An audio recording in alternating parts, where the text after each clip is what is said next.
everyone, my name's Lourdes, and I'm going to solve the problems with Avengers Endgame, specifically the ending and the stuff that happens after Captain America goes back in time that's not been adequately explained.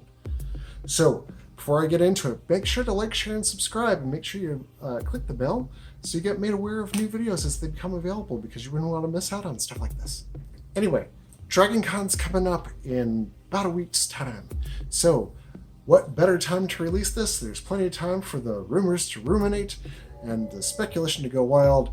Okay, here's how everything gets solved easily and more directly with one vial of extra pin particles.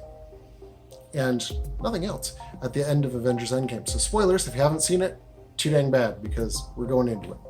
So at the end of Avengers Endgame, Cap gets on the machine, they hit the button, he doesn't come back until he comes back as Old Man Cap.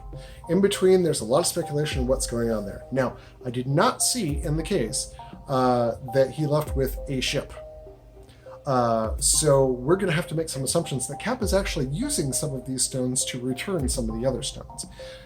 So, as long as that's the case, the only two that he has to make sure to return last are the Space Stone, which is in the Tesseract, which needs to be in the Tesseract, and the Time Stone, which needs to go back to the Ancient One.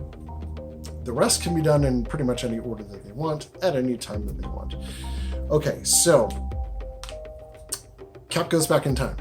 The Mind Stone needs to be rewound, so he uses the Time Stone to rewind the Mind Stone to a time before it was envisioned, and before the protective shell was crushed out of the scepter, and it goes back into the protective crystal that goes in the scepter.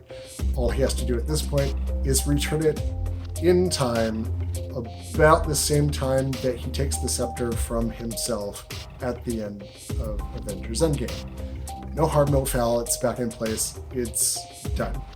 Okay, that goes back safely, we're happy. Now, the Tesseract, that's the problem. That gets taken by Loki before it gets broken by Thanos later on when he takes it from Loki. But we can fix this problem too. Cap shows up with the Time Stone just after Loki leaves.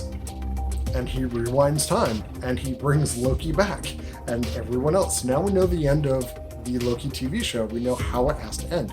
And honestly, if it were me, I would already have this shot in a can and whoosh, so that it's perfectly fun and looks perfectly good later on. Okay?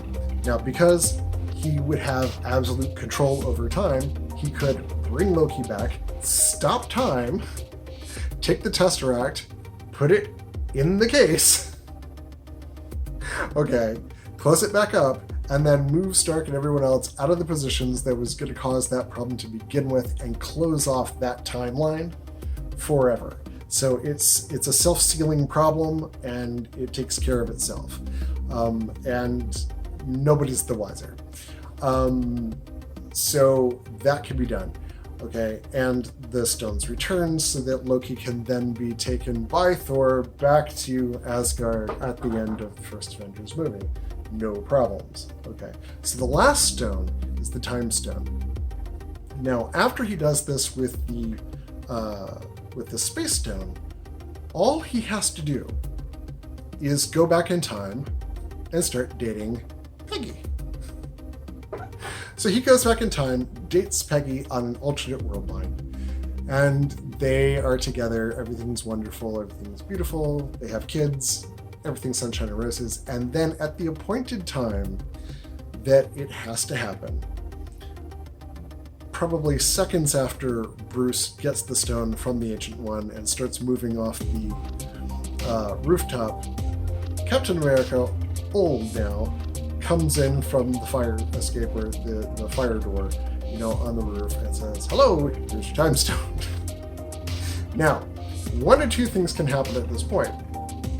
Either he can use the pin particles to go back to his original timeline and his original point in time, and then do that, or she can use the Time Stone. Actually, no, that would be the best way to do it, because then that assures he gets back to his proper timeline and then gives the stone to the Ancient One. Then she can send him forward to the point in time where he shows up on the bench. And this would also neatly explain why nobody notices there's a guy sitting on a bench over there, or a guy just showed up there. Because with the power of magic being brought into play, this can be easily taken care of. There's not going to be any bright flashes or anything like that. Just suddenly, he's there. So that solves all the problems, nice and neat, in a nutshell. And even at the end of that, Steve would still have one vial of pin particles remaining to do whatever he wanted with. So that's it in a nutshell. Discuss. Drop some comments down below and let me know if there are any holes or anything that we need to patch to make this work. But to my knowledge, this is the most succinct way in order to return all the stones in the proper configurations at the proper times that don't upset anything that you've seen on screen in the MCU. So, like, share, and subscribe. Again, hit the bell. And I look forward to your conversation, and I look forward to your comments down below. So, have a great Dragon Con in a week. And, from all of me to all of you, have a great evening. Bye now.